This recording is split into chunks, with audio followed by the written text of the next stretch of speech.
오늘 이 아침에 우리에게 주시는 하나님의 음성은 이사야 57장 18절의 말씀입니다. 구약성경 1038페이지 이사야 57장 18절의 말씀입니다.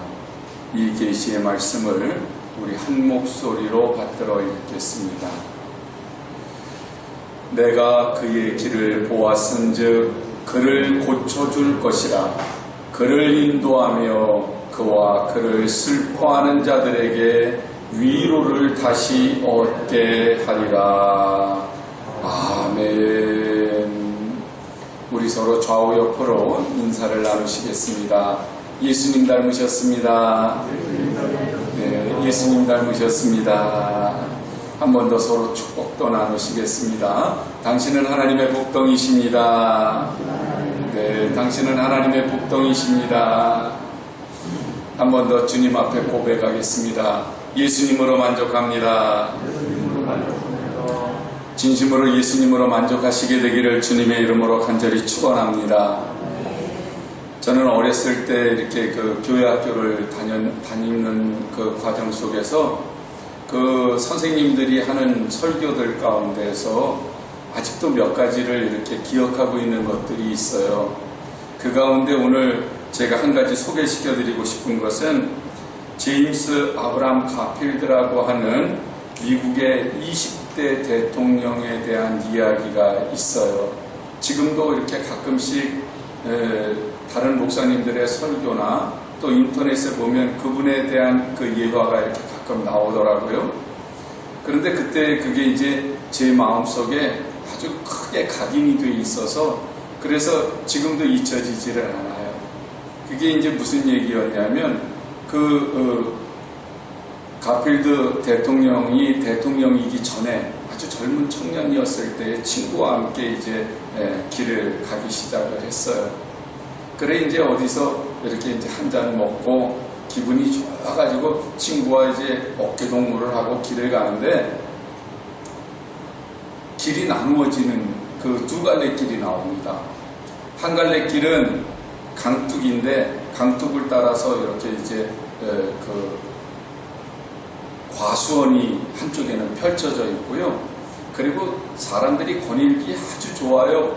보기에도 좋은 환경도 아주 그 구경하기도 좋은 그런 풍경이 쫙 펼쳐져 있고 과수원도 있는 강둑길이었어요.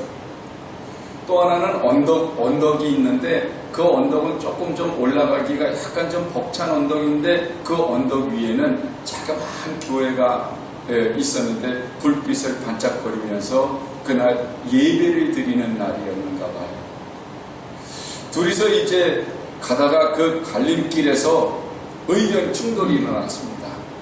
그 친구는 가필드의 친구는 뭐라고 얘기를 하냐면, 야, 이 강둑길로 우리 가자.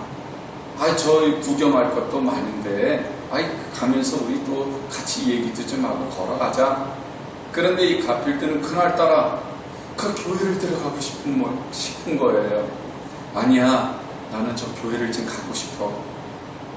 그래서 친구가 어쩔 수 없이 헤어지게 됩니다. 이 친구가 혼자서 이제 그 강둑길을 가다 보니까 과수원에 그 열매들이 기가 막히게 잘 익은 거예요.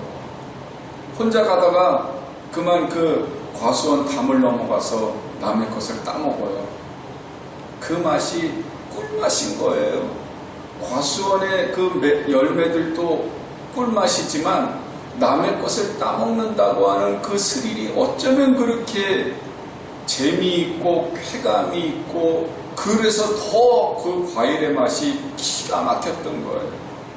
그런데요, 그 맛을 잊어버리지 못한 그 친구는 그만 남의 것을 훔치다 보니까 그게 직업이 돼버렸어요. 그게 도둑놈이 된 거예요. 어느 날 남의 것을 훔치다가 주인한테 발각이 됩니다. 그래서 그 주인을 죽이게 되는, 이제는 도둑이 살인자가 돼버리고 말았어요. 그래서 재판을 받게 되고 사형수가 돼서 감옥에 들어가게 되죠.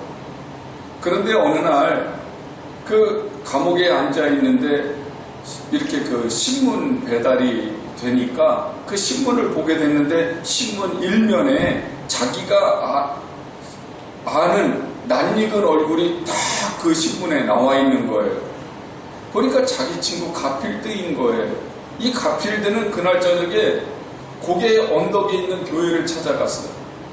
예배를 드리다가 하나님의 은혜를 받았어요. 회개를 해요.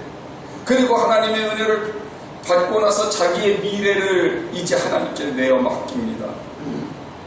그는 열심히 공부를 해서 교수가 되고 대학 총장이 되고 그리고 미국의 20대 대통령이 되었어요. 그가 그 신문 일면에 나온 그날은 미국 20대 대통령으로 취임하는 날이에요. 그러니까 사형수로서 자기 친구의 그 20대 대통령으로 취임하는 그 신문을 바라보고 있었던 그 친구는 그 마음이 어땠을까요? 이 이야기는 너무나도 유명해서 지금도 많은 사람들에게 회자되고 있고 지금도 많이 이용되고 있는 그 설교회나 또 다른 이야기들을 할 때에 예화로 많이 사용되는 이야기들이에요.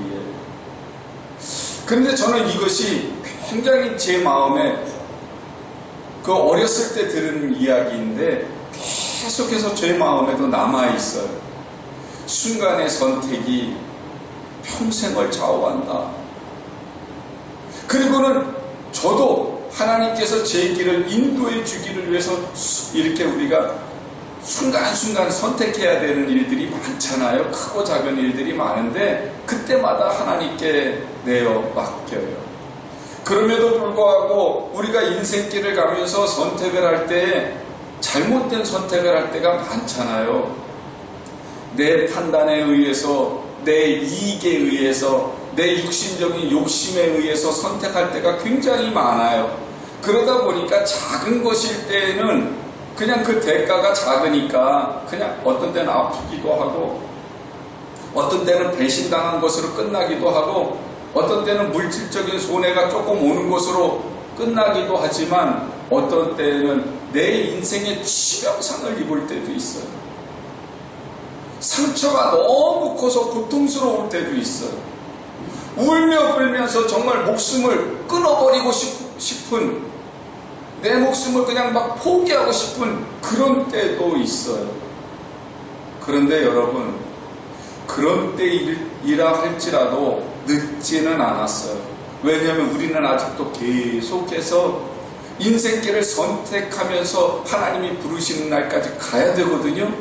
그렇기 때문에 우리들이 내가 지금 잘 선택했든지 잘못 선택했든지 여기까지 오게 하신 것도 하나님이시고 그리고 앞으로 가야 될 그 길도 하나님께서 보고 계신다고 하는 사실을 기억하시기를 원합니다. 오늘 성경 본문 말씀에서 하나님은 분명하게 말씀을 하세요. 내가 그의 길을 보았은즉. 그가 누구냐면 이스라엘 백성들이에요. 하나님께서 이스라엘 백성들의 길을 보셨어요. 그런데 그들이 하나님의 은혜 가운데서 하나님이 원하시는 길, 하나님이 보시고 아름답다고 하시는 길, 하나님이 기뻐하시는 길을 선택해야 됨에도 불구하고 역시 육신적인 욕심에 의해서 또 이기적인 생각에 의해서 또 쾌락에 의해서 세상적인 것들에 빠져있는 우리들의 그 생각과 관념에 의해서 우리랑 똑같이 세상적인 것들, 육신적인 것들을 선택할 때가 너무나도 많았거든요. 이스라엘 백성들이 하나님의 책망을 들으면서도 그들은 우상을 섬기는 일을 선택하기도 하고 하나님의 백성이면서도 하나님의 말씀에 불순종하는 일들을 선택하기도 하고 죄의 길을 선택하기도 하고 그때 하나님께서 이제는 그들을 치셔서 깨닫게 하세요. 그리고는 뭐라고 말씀을 하시는가 하면 내가 그의 길을 보았기 때문에 이제는 내가 그를 고쳐줄 것이다. 하나님은 하나님의 자녀들의 길을 고쳐주셔요. 우리가 지금까지 잘 걸어왔든지 잘못 걸어왔든지 하나님은 보고 계세요. 그래서 우리가 이제는 우리의 길을 하나님께 고백하고 주님께 내어 맡기는 것이 중요합니다. 사람들은 모두가 다 쉽고 빠른 길을 좋아하지요. 그리고 사람들은 육신적으로 즐겁고 평안한 길을 좋아하지요. 세상적인 길을 좋아하지요. 성공하는 길을 좋아하지요. 죄의 길이든지 아니든지 그건 상관이 없이, 하나님과도 상관이 없이 내가 좋으면 그냥 선택해요. 그런데 그것은 생명의 길이 아닙니다. 예수님은 분명하게 말씀을 하세요. 너희가 좁은 길을 선택해야 된다. 그러면서 오늘 주님께서 내가 그의 길을 보았은지 그를 고쳐줄 것이라고 그렇게 표현을 하세요. 그러면 주님이 원하시는 길은 어떤 길일까요? 주님이 나를 이끌어가고자 하시는 하나님의 길은 어떤 길일까요? 첫째로는 말입니다. 가인의 길이 아닌 아벨의 길이에요. 가인과 아벨은 똑같이 아담의 자녀들이지요. 그들이 최초의 인간인 아담의 첫 번째 자녀들이었어요. 가인과 아벨은 말이에요. 그들이 장성해서 하나님 앞에 예배 제사를 드립니다. 창세기 4장 3절로부터 5절에 있는 말씀을 보면 가인은 땅의 소산물로 제물을 삼아서 여호와께 드렸고 아벨은 자기도 양의 첫 새끼와 그 기름으로 드렸더니 여호와께서 아벨과 그 제물은 연락하셨으나 가인과 그 제물은 연락하지 아니하신지라 그러거든요. 가인이 땅의 소산으로 제물을 삼아서 하나님께 드린 것은 가인은 농사를 짓는 자였기 때문에 그랬어요. 자기가 열심히 농사를 지어서 그래서 자기의 소산물을 가지고 와서 하나님께 제물을 드렸어요. 아벨은 양을 치는 사람이었기 때문에 자기의 소산물인 양의 첫 새끼를 하나님께 드렸어요. 여러분, 제사에는 제물이 꼭 있어야 되죠. 우리가 하나님께 예배를 드릴 때 헌금을 드리는 것은 제물을 드린 것과 똑같은 거예요. 제물에는 하나님이 원하시는 송아지나 아니면 염소나 양을 드려야 되잖아요. 그런데 이제 예수님께서 십자가에서 죽으신 그 이후에 우리는 이제 우리의 삶의 모든 것들을 담아서 이제 하나님 앞에 예물을 드리는 거죠. 왜냐하면 출애굽기 23장 15절의 말씀을 보면 무교병의 절기를 지킬 때, 무교절을 지킬 때에 명령하신 내용이에요. 너는 무교병의 절기를 지키라. 내가 네게 명령한 대로 아비벌에 정한 때에 2일 동안 무교병을 먹을지니 이는 그달에 내가 애굽에서 나왔습니다. 빈손으로 내 앞에 나오지 말지니라. 그러세요. 이 말씀은 무슨 말씀이세요?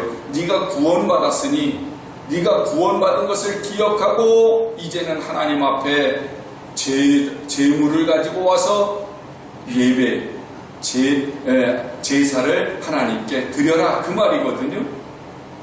그러니까 우리가 빈손으로 하나님 앞에 나오지 말라고 하는 것은 그냥 표면적으로 봤을 때 하나님 앞에 송아지를 갖고 나오라는 말인가 보다, 아니면 양이나 염소를 갖고 나오라는 말인가 보다, 이렇게 생각하시면 안 돼요. 왜냐하면 구원받은 하나님의 성도들이 하나님 앞에 예배를 드릴 때에 제물을 드리는 것은요, 우리의 삶이 그만큼 구원받은 성도로서 바뀌어졌다고 하는 걸 보여드리는 표현이에요. 이해가 되세요? 우리 삶의 소출을 하나님 앞에 드린다고 하는 것은 내가 지금 구원받은 것이 하나님의 은혜 가운데서 구원받았기 때문에 내가 전에 죄 속에서 살던 그 모습이 아니라 이제는 내가 달라진 모습, 구원받은 모습, 변화된 모습, 새 생명된 모습을 하나님께 보여드리는 거예요. 그것이 바로 소출을 드리는 거예요. 그래서 우리가 소출을 이 물질로 드리기도 하고, 때로는 헌신으로 하기도 하고, 때로는 봉사로 하기도 하지만, 그 속에는 반드시 내가 구원받아서 변화된 내 삶과 내 인격을 담아서 드려야 돼요. 내 인생에 하나님이 기뻐하시는 열매를 맺어서 그것을 가지고 하나님 앞에 나아가는 거거든요. 가인과 아벨은요, 자기들의 소산을 가지고 하나님 앞에 나가요. 가인은 농사를 지은 사람이기 때문에 분명하게 자기 소산을 가지고 나간 거예요. 잘못된 거 없습니다. 아벨은 양을 키우는 사람이었기 때문에 자기의 소출을 가지고 하나님께 나아갔어요. 잘못된 거 없어요. 그 물질이 잘못된 것이 아니에요. 재물이 잘못된 거 아니에요. 그런데 무엇이 잘못되었을까요? 아벨의 재물, 그 양의 재물 속에는 아벨이 하나님이 기뻐하시는 삶을 살았기 때문에 하나님 앞에 자기의 생명과 자기의 성품을 다 담아서, 인격까지 담아서 하나님께 드렸으니까 아벨의 예배는 받으세요. 그런데 가인은 그의 삶이, 그의 인격이, 그의 성품이 하나님이 보시기에 아름답지 않았어요. 그래서 창세기 4장 7절에서 뭐라고 말씀을 하시는가 하면, 내가 선을 행하면 어찌 낯을 들지 못하겠느냐? 선을 행하지 아니하면 죄가 문에 엎드려 있느니라. 죄가 너를 원하나 너는 죄를 다스릴지니라. 그렇게 말씀을 하거든요. 여러분, 가인은요, 자기 인격의 변화 없이, 삶의 변화가 없이 그냥 자기가 농사 지은 거, 이거 소출만 가지고 하나님께 드려서 인정받으려고 그래요. 내가 농사 지었으니까 이 노력한 소산물을 하나님께 드리면 내가 어떻게 살든지 그건 상관없이 하나님이 이 재물 받으시고 기뻐하시겠지. 우리의 마음속에 만약에 가인과 같은 마음을 가지고 있다면 그것은 하나님께서 우리의 길을 인정하실 수 없습니다. 그러니까 만약에 우리가 봉사를 하고 우리가 헌신을 하고 헌금도 드리고 기도도 하고 예배를 드리는데 그냥 내가 이 정도로 했으니까 하나님이 복 주시겠지, 이 정도로 했으니까 하나님이 인정하시겠지, 그렇게 생각하시면 안 돼요.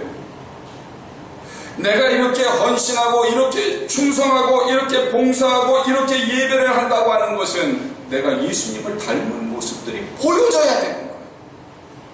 그 결과가 나와야 되는 거예요. 그 열매가 있어져야 되는 거예요. 신앙생활을 오래 했어요. 오래 했으면 오래 한 것만큼 예수님을 닮은 모습들이 보여야 되는 거예요.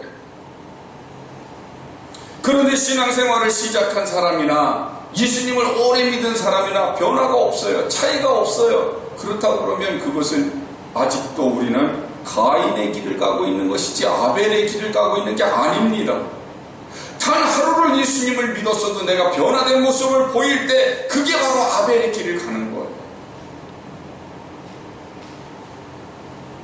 우리가 하나님 앞에 나는 이만큼 했는데 왜 복을 주시지 않느냐고 그러면 우리가 신앙생활하면서 참 억울한 일만 많아요.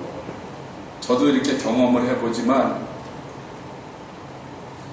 나는 이렇게 기도도 많이 하는데 하나님 왜 복을 주시지 않습니까? 나는 이렇게 주님을 위해서 희생했는데 하나님 왜 복을 주시지 않습니까? 그러면서 저도 억울한 기도를 어느 날 하게 되더라고요. 생각해 보니까 하나님이 원하시는 것은 내가 예수님을 닮는 모습, 하나님께서 원하시는 것은 예수님의 인격, 예수님의 성품을 닮은 그 모습을 하나님께 보여드리는 것이 하나님이 기뻐하시는 제사인데, 그게 아니라 내가 하나님께 따지고 억울하다고 하는 얘기를 생각해 보니까 하나님 내가 이만큼 노력했잖아요. 하나님 내가 이만큼 희생했잖아요. 그것을 가지고 내가 하나님한테 인정을 받으려고 하고 있더라는 거예요. 이것이 하나님과 내가 싸우는 기도가 되고 있더라는 거죠. 여러분, 아담이 하나님께서 이렇게 에덴 동산에서 이제 책망하시고 그 에덴 동산에서 추방할 때 아담에게 하나님이 뭐라고 그러세요? 너는 땀을 흘려서 땅을 일구라고 그러시잖아요. 근데 우리가 그것을 그냥 표면적으로 야 우리는 노동을 해야 돼, 땀을 흘려가지고 돈을 벌게 돼 있어, 이제 그렇게만 우리는 생각을 하잖아요. 그런데 그렇게만 생각하시면 안 돼요. 이것은 영적인 의미도 같이 포함이 돼 있어요. 땅이라고 하는 것은 뭐예요? 흙이 뭐예요? 우리의 육신을 만들어낸 그 근본입니다. 그럼 땀을 흘려서 그 땅을 개간하라고 하는 얘기는 뭐겠어요? 내 성품을 갈고 닦아야 돼. 땀을 흘려서, 눈물을 흘려서 내가 주님이 원하시는 모습으로 바뀌어지도록 나 자신을 갈고 갈아엎어야 돼. 경작을 해야 돼. 주님께서 땀을 흘려서 경작을 하라고 하는 얘기는 바로 그 얘기가 포함되어 있는 거예요. 우리가 십자가의 정신을 가끔 얘기할 때가 있습니다. 그렇죠? 예수 믿는 사람들에게는 십자가의 정신이 있어요. 그러면 십자가의 정신을 우리는 보통 무슨 정신이라고 생각을 하세요?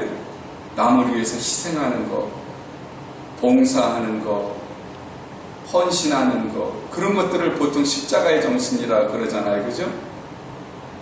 그리고는 이제 급기야는 순교하는 순교정신. 그래서 우리는 봉사정신, 희생정신, 순교정신 이런 것들을 십자가의 정신이라고 얘기를 할 때가 참 많아요. 근데 이거는요, 우리가 하나님을 향해서 내가 하나님을 사랑하니까 예수님이 이제 나에게 주신 은혜가 커서 그래서 그것을 내가 이제는 실천하려고 하는 것이지 사람을 구원하는 십자가는 아니잖아요. 실제 예수님의 십자가는 어떤 십자가예요? 내가 마귀의 올무에 있을 때, 죄의 수렁 가운데 있을 때, 사망의 음침한 골짜기에 있을 때 예수님의 십자가는 나를 거기서 구원하신 십자가잖아요. 그렇기 때문에 예수님의 십자가와 우리가 말하고 있는 그 십자가의 정신과는 사실상 따지고 보면 비교할 수가 없어요. 그러면 진짜 예수님이 원하시는 예수님의 십자가 정신은 뭘까요? 내가 변화되는 거. 내가 죄 가운데서 구원받았잖아요? 그러면 내가 죄 가운데 있을 때와 죄에서 벗어났을 때의 모습이 180도 달라져야죠. 그게 십자가의 정신이에요. 180도 달라지는 방법이 뭐예요? 예수님을 닮는 거. 예수님의 인격과 예수님의 성품을 갖는 거. 왜냐하면 예수님이 하나님이 창조하신 가장 보시기에 아름다운 인간의 모습을 가지셨으니까 그분을 그래서 닮으려고 하는 거거든요. 사랑하는 여러분, 내가 희생했어요. 내가 봉사했어요. 내가 주님을 위해서 순교까지 할 수 있어요. 순교해요. 가치가 없는 것은 아니지만 주님이 진짜 원하시는 것은 주님의 모습을 우리들이 보여주는 것. 그래서 우리들의 인생은요, 날마다 열매가 있어져야 돼요. 그러니까 헌금을 드리는 거, 또 예배를 드리는 거, 기도를 하는 거, 이거 모든 것, 그냥 그 안에는 내 인생이 하나님을 닮고 있다는 거, 예수님을 닮아가고 있다는 그 열매가 있어져야 되는 거예요. 그래야 복 받는 거예요. 이것이 바로 아벨의 길입니다.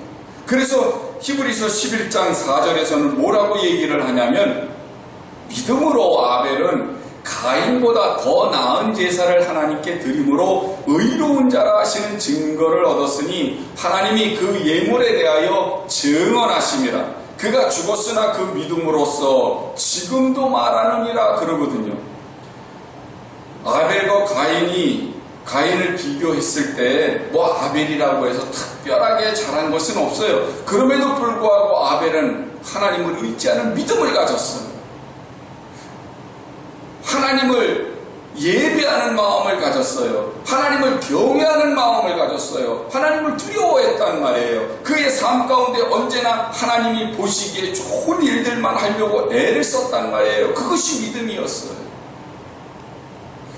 그래서 아벨은 그가 자기 형에 의해서 죽임을 당했다 하더라도 하나님이 그 예물에 대하여 증언하셨다고 하는 얘기는 그 양에 대해서 증언했다는 얘기가 아니고 그 예물 속에 담겨져 있는 아벨의 인격, 아벨의 성품, 아벨의 믿음, 그것을 주님께서 기뻐하셨다는 말이에요. 사랑하는 여러분, 우리가 예수님을 닮아야 하는 것, 그것은 바로 아벨의 길을 걸어가는 거예요. 우리가 믿음의 길을 걷는 것, 그게 바로 아벨의 길을 걷는 거예요. 내 힘으로는 의로워질 수 없잖아요. 그런데 예수님이 나를 위해서 죽으셨어요. 예수님의 보혈로 내가 믿음의 길을 걸었어요. 그러면 내가 믿음의 길을 걷고 있는 것이 세상 사람들과의 차원이 다른 길을 가고 있다고 하는 사실을 인식하고, 육신을 입었기 때문에 육신의 정욕도 있을 수 있고, 세상을 살고 있기 때문에 세상에 욕심이 있을 수도 있습니다. 아벨도 역시 마찬가지였지만, 그럼에도 불구하고 가인보다 어땠다고요? 더 나은 제사를 드려야죠. 우리도 성도로서 세상 사람보다 하나님이 보시기에 더 나은 모습으로 살아야죠. 그것이 바로 아벨의 길인 것을 기억하시고, 우리의 길이 정말 하나님이 원하시는 길이라면 그것이 아벨의 길을 가는 그 모습인 것을 다시 한번 생각하시게 되기를 주님의 이름으로 간절히 부탁을 드립니다. 두 번째는요, 에서의 길이 아니라 야곱의 길입니다. 창세기 25장과 27장의 말씀을 보면 야곱과 에서의 그 대조적인 모습이 나오지요. 어머니의 뱃속에서 쌍둥이로 그들이 이제 하나님의 지으심을 받았어요. 그런데 에서는 남자답습니다. 야생성이 있습니다. 사냥도 잘합니다. 믿음직스러워요. 세상 살아가는 데 있어서 정말 멋진 사람이에요. 오죽했으면 그의 아버지 이삭이 에서에게 장자권을 물려주기 위해서 몸부림치는 것을 봐요. 어차피 장자이기는 함에도 불구하고 그에게 장자권을 주려고 하는 이유가 왜 그럴까요? 아버지가 봤을 때 이 세상 사는 데는 최고의 힘과 두뇌를 가지고 있거든요. 재주를 갖고 있거든요. 그런데요, 이 에서가 자기가 그렇게 자신만만하다 보니까 하나님을 의지하지 않습니다. 장자권도 무시합니다. 그렇잖아요. 팥죽 한 그릇에 자기 동생이 장자권을 달라고 하니까 뭐 그까짓 거 내가 여기서 준다고 해서 그게 넘어가는 것도 아니니까 그래 네가 그 장자권 가져라. 그리고는 팥죽 한 그릇을 먹은 게 에서였어요. 모든 생활에 있어서 자신만만합니다. 그러나 반대로 야곱은요, 연약했어요. 태어났을 때부터 연약했어요. 어머니 치마를 붙들고 다녔어요. 부엌에서 어머니랑 같이 있었어요. 생각하는 것도 연약하지만 행동하는 것도 연약할 수밖에 없었어요. 그러니 아버지 이삭이 하나님께서 그 야곱을 선택했다고 하는 얘기를 알고 있음에도 불구하고 그 이삭은 육신적으로 에서에게 장자를 넘겨주려고 하는 거예요. 본능이잖아요. 짐승들도 자기 새끼 가운데에서 연약한 것들은 도태시켜버린다고 하잖아요. 그런 본능이었어요. 이렇게 아버지에게서부터도 인정받지 못할 정도로 연약했던 그 야곱은 누구를 의지할 수밖에 없을까요? 자연히 하나님밖에 의지할 수밖에 없어요. 자연히 하나님 앞에 엎드릴 수밖에 없어요. 인간의 힘을 의지했던 그 에서가 가는 길은 세상 길이었지만 하나님을 의지했던 야곱이 가는 길은 하나님이 원하시는 길을 가는 거였어요. 아까도 말씀드렸지만 예수님은 마태복음 7장에서 이런 말씀을 하세요. 좁은 문으로 들어가라. 멸망으로 인도하는 문은 크고 그 길이 넓고 그리로 가는 자가 많고 생명으로 인도하는 문은 좁고 길이 협착하여 찾는 자가 적음이라 그렇게 말씀하시거든요. 세상 사람들은 평탄한 길, 볼 것도 많은 길, 성공하는 길, 승리하는 길, 인생에서 잘 먹고 잘 사는 길로 가려고 몰려다닙니다. 누가 좁고 힘든 길로 가겠어요? 그런데 하나님이요, 성도들을 좁고 협착한 길로 인도해 가세요. 우리들의 의지와는 상관없이 하나님은 하나님의 길로 이끌어 들이세요. 왜냐하면 그 길은 생명의 길이니까. 그 길은 영생의 길이니까요. 왜 그 좁고 협착한 길, 그 힘들고 어려운 길로 인도해 가실까요? 그 좁고 협착하고 어려운 길을 갈 때 우리가 할 수 있는 일은 야곱처럼 하나님을 의지하는 것밖에 없잖아요. 세상에 볼 것도 많고, 세상에 나를 도와줄 사람도 많고, 세상에 내가 다스릴 사람도 많을 때에는 하나님 안 보잖아요. 그런데 세상에서 내가 외면당하고 나를 도와줄 사람 없을 때 자연스럽게 눈을 들어서 볼 수 있는 것은 하나님 한 분밖에 없잖아요. 그때 하나님이 어떻게 하세요? 나를 붙드시고 내 길을 치료하시고 나를 인도해 가시는 줄로 믿으시기를 원합니다. 우리의 인생길은요, 어제의 경험을 가지고 내일을 갈 수가 없어요. 왜냐하면 어제 걸어온 길과 내일 가는 길이 달라요. 그래서 어제는 어제고 오늘은 오늘이고 내일은 또 내일인 거예요. 그렇기 때문에 오늘 우리들이 하루하루를 주님의 인도하심을 받지 않으면 길을 잃어버릴 수밖에 없어요. 로마서 8장 14절의 말씀을 보시면 무릇 하나님의 영으로 인도함을 받는 사람은 곧 하나님의 아들이라 그러세요. 할렐루야. 내 맘대로 가는 사람은 하나님의 아들이 될 수가 없어요. 내 뜻대로 내 욕심대로 걷는 사람은 하나님의 자녀로서의 삶의 기쁨과 감사를 누릴 수가 없어요. 그러나 하나님을 바라보고 하나님이 인도하시는 대로 걷는 사람은 하나님의 자녀로서의 자부심도 가질 수 있고, 하나님이 주시는 위로도 얻을 수 있고, 하나님이 주시는 비전도 갖게 될 줄로 믿으시기를 원합니다. 저도 하나님을 바라보고 그 인생길을 쭉 제가 오다 보니까요, 얼마나 감사한지 몰라요. 수도 없는 그 갈림길마다에서 하나님이 기뻐하시는 길이 무엇인지, 하나님이 웃으실 수 있는 길이 무엇인지를 선택하다 보니까 때로는 사람들에게 손가락질 당할 때도 있고, 비웃음을 당할 때도 있고, 멸시를 당할 때도 있었어요. 그런데 지금까지 와서 보니까 한 번도 후회해 본 적은 없어요.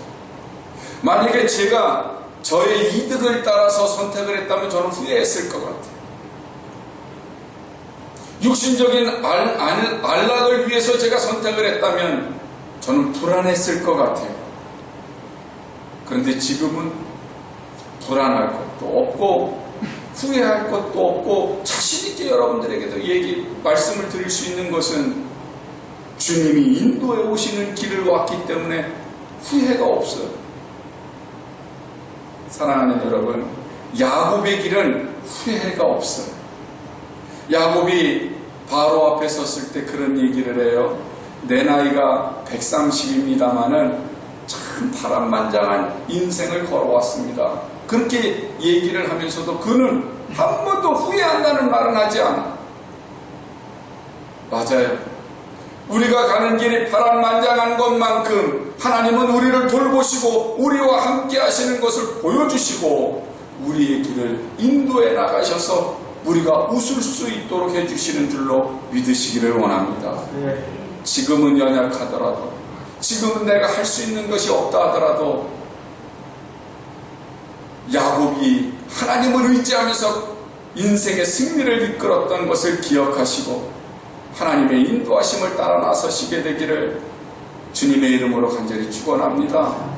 마지막으로는요, 여로보암의 길이 아니라 다윗의 길이에요.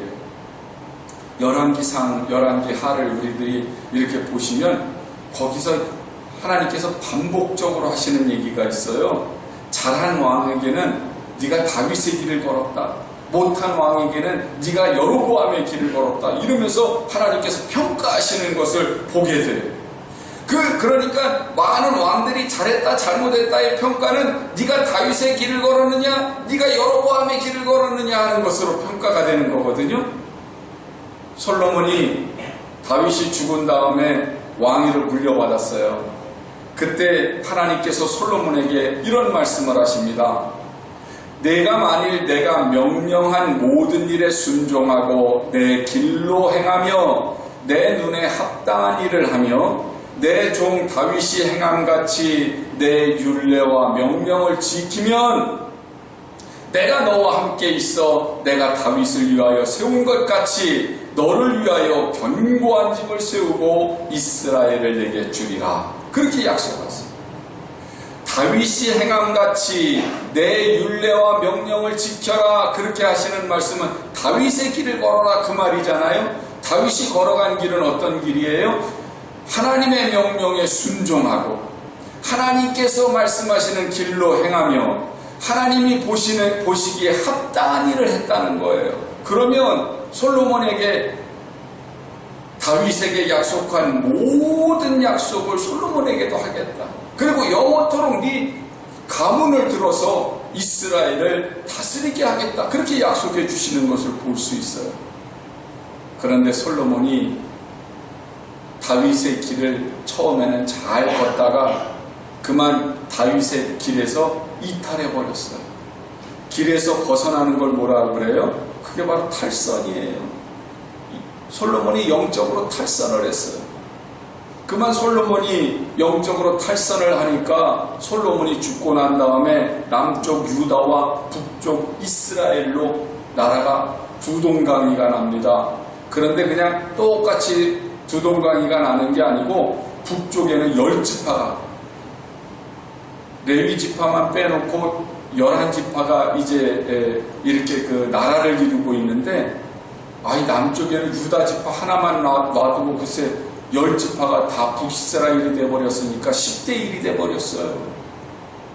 그 10대1 그 북이스라엘의 초대 임금이 누구냐면 솔로몬의 부하였던 여로보암이었어요. 그런데 이 여로보암이 하나님께서 자기를 왕을 들어서 북이스라엘을 주셨음에도 불구하고 이 여로보암은 가증한 행위를 합니다. 이스라엘 백성들의 믿음을 자기의 정치를 하기 위한 그리고 자기의 권력을 유지하기 위한 수단으로 사용을 해버려요. 그래서 우상 숭배를 하게 하고요. 이스라엘 백성들로 하여금 죄를 짓게 만들어 버렸어요. 그래서 이 여로보암이 집안이 몰살을 당해버렸어요. 대가 끊기고 완전히 풍지박산 났어요. 그리고 나서 여로보암 이후로 왕들이 들어올 때마다 아주 악한 왕들이 들어서서 하나님의 비판을 듣게 되죠. 그 중에 바하사라고 하는 왕을 하나님께서 꾸짖으실 때 하는 얘기예요. 열왕기상 16장에 나오는 말씀인데 바하사 왕에게 하나님이 내가 너를 티끌에서 들어 내 백성 이스라엘 위에 주권자가 되게 하였거늘 네가 여로보암의 길로 행하며 내 백성 이스라엘에게 범죄하게 하여 그들의 죄로 나를 노엽게 하였은즉 그러시거든요. 그 이후에는 결과 뻔하겠죠. 이 사람도 결국은 하나님의 심판을 받게 돼요. 왜요? 여로보암의 길을 갔기 때문이라는 거예요. 여로보암의 길이 뭐예요? 우상을 숭배하고 이스라엘 백성들을 범죄하게 한 그 모든 길이었어요. 그러니까 북이스라엘의 왕들 가운데에는 정치적으로 참 잘한 왕들도 있습니다. 그런데 하나님은 그 정치적으로 얼마나 잘했느냐를 가지고 평가하시는 것이 아니라 네가 다윗의 길을 갔느냐 아니면 여로보암의 길을 갔느냐로 평가를 하세요. 사랑하는 여러분, 다윗이 무슨 실수가 없었던 것도 아니고 다윗이 그렇다고 완벽한 인간은 아니잖아요. 그럼에도 불구하고 하나님께서는 다윗이 하나님께서 보시기에 아름다운 삶을 사는 것으로 인정하시는 이유가 뭘까요?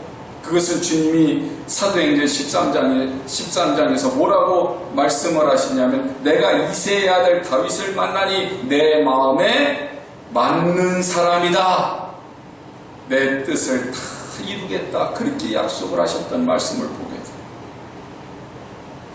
실수도 있어요. 완벽하지도 않았어요. 그런데 다윗이 한 일은 뭐였어요? 하나님의 뜻에 합한 사람, 하나님의 마음에 쏙 든 사람, 하나님을 기쁘시게 한 사람. 맞습니다. 우리가 사는 이 시대를 한번 생각해 보시면 전쟁과 폭력의 시대, 국가 간에는 전쟁이지만 사회 안에서는 폭력이 얼마나 난무한지 모릅니다. 하나님에 대해서도 아주 무관심합니다. 철저하게 우상숭배를 하는 시대를 살아요. 심지어는 돈이라고 하는 우상에게 자식들을 내주잖아요.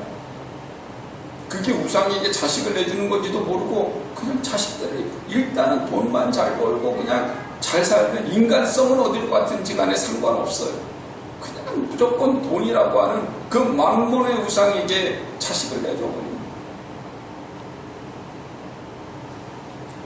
이 시대가 가는 길은요, 예수님의 닮음이 없는 가인의 길, 자기 힘을 의지하고 이기적인 에서의 길, 우상숭배와 타락으로 달려가고 있는 여로보암의 길을 가고 있어요. 그 끝에는 뭐가 있겠어요? 죽음과 파멸, 그리고 하나님의 심판밖에는 없습니다. 하지만 이 타락한 시대에 살아가고 있는 많은 사람들이, 그리고 우리 성도들이 가슴 아파하면서 죄를 회개하고 믿음으로 아벨의 길로 돌이키게 되면, 그리고 마음이 겸손해서 하나님을 찾는 야곱의 길로 들어서게 되면, 애통하면서 살아계신 하나님을 의지하는 다윗의 길로 걷기를 시작하게 되면, 하나님은 잘못된 인생들을 고쳐주시고, 그리고 다시 하나님께서 우리의 손을 붙들고 우리의 인생을 인도해 가실 줄로 믿습니다. 오늘 약속하신 하나님의 말씀을 기억하십시오. 내가 그의 길을 보았은즉 그를 고쳐줄 것이라. 그를 인도하며 그와 그를 슬퍼하는 자들에게 위로를 다시 얻게 하리. 구원은 하나님께 있습니다. 우리를, 그리고 이 시대를 고쳐주실 분은 하나님밖에 없습니다.